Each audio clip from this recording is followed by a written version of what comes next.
à tous, bienvenue pour cette nouvelle recette. On se retrouve cette semaine pour une recette 100% impressionne tes potes, c'est-à-dire que c'est quelque chose que vous allez faire 100% vous et auquel on ne pense pas forcément.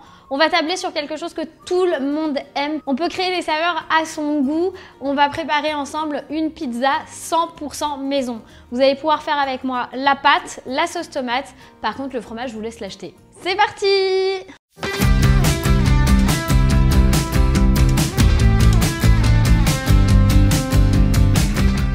Pour cette recette, vous aurez besoin d'huile d'olive, de fromage râpé, de tomates. Alors moi, je prends du concassé de tomates en conserve parce que c'est pas la saison des tomates, donc je vais pas acheter de tomates fraîches, sachant que c'est pas la saison, elles auront pas de goût. Du coup, pour faire une sauce tomate, je vous conseille vraiment d'acheter des conserves. Un oignon, de la mozzarella spéciale cuisson, de la levure boulangère instantanée et de la farine. L'avantage avec la pizza, c'est qu'on peut la fabriquer facilement avec ce qu'on a à la maison parce que ce sont des éléments qu'on a quasiment tout le temps chez nous, enfin en tout cas chez moi, ce sont des éléments de base de ma cuisine. Pour préparer ma pâte, on peut le faire à la main, on peut le faire avec un robot classique. Moi j'avais le Cook Expert de chez Magimix et du coup j'ai décidé de la faire dedans. Il y a une recette dans le livre Magimix, on va la suivre. Vous mettez la farine et la levure, vous faites tourner pour qu'elle soit bien mélangée. Vous mettez ensuite l'huile d'olive, une grosse cuillère à soupe, normalement ça suffit. Et vous versez après de l'eau tiède au fur et à mesure jusqu'à ce que votre pâte forme une boule en fait, tout simplement. Alors, ça fait plein de petits granulés et en fait le but là c'est de tout rabattre et de tout de former la boule de pâte directement de nous. Normalement, si tout s'est bien passé, ça va fonctionner du premier coup. Là, malheureusement, j'ai fait une connerie. J'ai mis mon four à préchauffer, donc il va être trop chaud. Ce qui fait que je l'ai ouvert et que je vais recouvrir ça d'un torchon de cuisine tout neuf. Le mien, il est tout neuf, je l'ai acheté pour vous. Et je vais mettre ça dans un endroit sec et chaud. Donc en fait, ce que je fais souvent, moi, c'est que j'allume juste la lumière de mon four et je mets ça au four pendant 30 minutes si j'ai pas beaucoup de temps pour qu'elle puisse monter. Et ça va jusqu'à 1 heure, voire 2 heures si vous avez le temps. Plus elle monte, plus elle sera aérienne, quoi, vous comprenez? Donc je la recouvre. Et je vais aller poser ça, mais je pense juste sur la porte du four, qui doit être largement assez chaude. Pendant que ça monte, je vais tout ranger et on se retrouve juste après. Pendant que la pâte monte, on va venir préparer notre sauce tomate. Vous allez voir, c'est très simple. Je vais commencer par découper un peu d'oignon, parce que je trouve que c'est meilleur, ça donne du goût. Vous allez voir. Je vais simplement venir ouvrir ma boîte de conserve. Et là, c'est un flop, les gars. Un énorme flop. C'est faire très attention quand ça arrive. Là, je sais pas comment je vais faire. Si je trouve un ouvre-boîte, on est sauvé. Ah, je crois que j'ai un truc sur les... Je mets la pâte à côté, du coup, elle va prendre la chaleur sans cuire. Et ça va faire monter plus vite.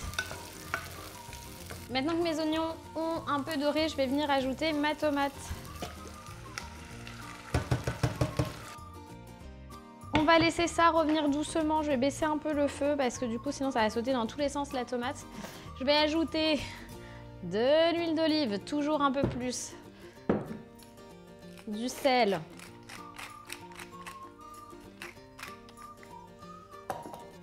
et du poivre. Et je vais remuer. Je mets par-dessus un couvercle pour que ça chauffe plus vite, tout simplement. Je ne vais pas de couvercle à la bonne taille, hein. On connaît tous la technique du couvercle trop grand, ça n'a rien de spécial. Voilà, c'est parti maintenant pour laisser mijoter. Et après, je vais venir transvaser dans un autre récipient pour pouvoir la mixer avec une girafe ou un plongeur. Ça dépend de quelle école vous êtes. Ok, maintenant j'ai laissé mijoter suffisamment. Je vais venir mettre ma sauce tomate dans ce récipient pour pouvoir la mixer. Vous entendez ce petit bruit? C'est ce moment où je me dis que mettre un haut blanc pour faire de la sauce tomate, c'était franchement pas une bonne idée.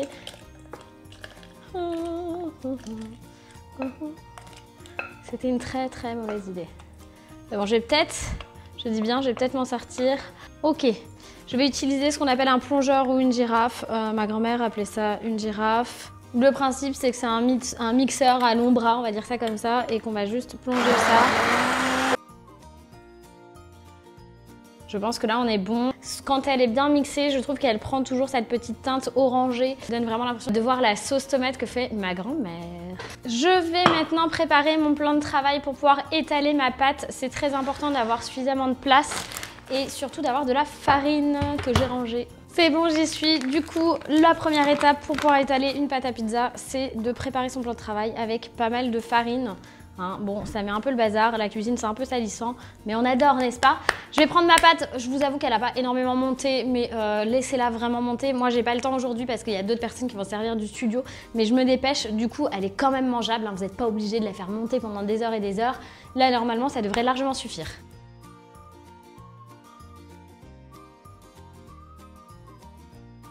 Je vais maintenant mettre ma pâte sur ma plaque sur laquelle j'ai mis préalablement une feuille de papier sulfurisé. Du coup, la première étape pour monter la pizza, c'est de rajouter de l'huile d'olive. Oui, je sais, ça fait beaucoup d'huile d'olive, mais je vous assure que ça en vaut la peine. Et je viens donc recouvrir ma pâte d'huile d'olive. J'ai une petite technique aussi, c'est que je mets, avant de mettre de la sauce tomate, de la mozzarella en dessous. Il faut que ça recouvre bien ma pâte. Là, ça m'a l'air pas mal du tout. Et maintenant, je vais ajouter la sauce tomate. C'est chaud, c'est super chaud. Ah.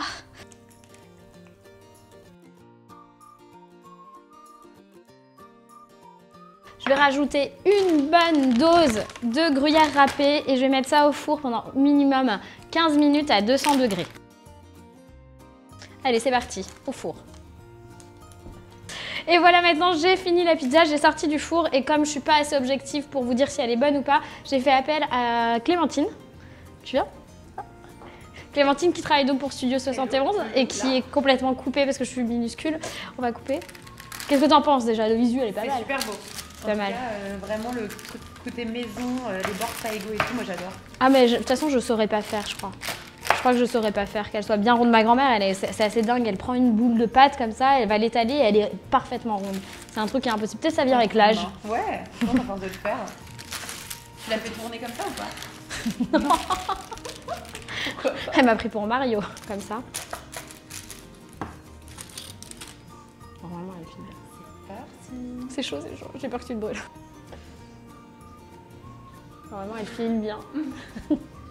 Tout le monde peut te voir manger la pizza, c'est fantastique. Je lui ai demandé, je pense, le pire truc que je pouvais lui demander dans sa journée, c'est-à-dire goûter la pizza. Franchement, c'est super bon. La pâte, ça va, elle est bien cuite dessous. Ouais, elle est bien cuite. Ouais, j'avais un peu peur de ça. Je vais les laisser maintenant déguster leur pizza et moi, je vous dis à la semaine prochaine pour une nouvelle recette. Ciao!